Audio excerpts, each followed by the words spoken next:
સુરત શહેરના સારોલી વિસ્તારમાં આવેલ રાજ ટેક્સટાઇલ માર્કેટમાં આજે વહેલી સવારે કોઈ કારણોસર આગ લાગી હતી। આ ઘટના સવારે લગભગ 7 વાગે બની હતી। આગનો કોલ મળતા જ ફાયર બ્રિગેડ ટીમ દોડી આવી આગ પર કાબૂ મેળવવા પ્રયાસ કર્યા હતા।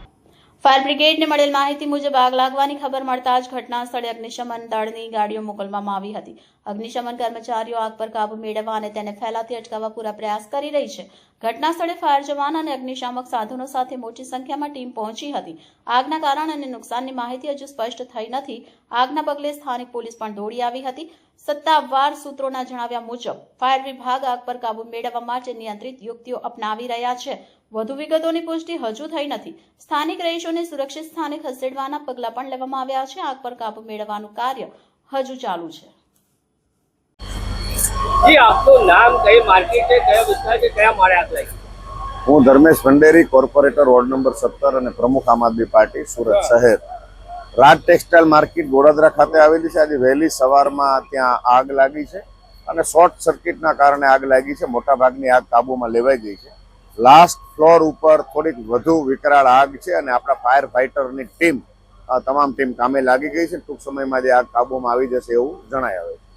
કેટલા માળે આગ લાગી છે કેટલા ફ્લોરમાં છે?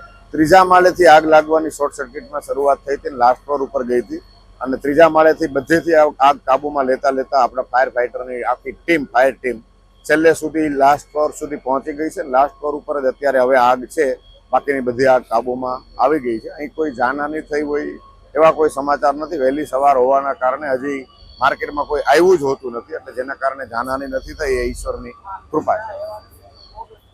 કેટલી ફાયરની ટીમ ઘટના સ્થળે આવી છે અને મોટા ભાગની ટીમ ડુંભાલની ટીમ, પુણાની ટીમ, આ બધી ટીમ અહીંયા આવી ગઈ છે અને મોટા ભાગની ટીમ અહીંયા બહુ વ્યવસ્થિત રીતે કામ કરે છે। મોટા ભાગની આગ કાબૂમાં આવી ગઈ છે।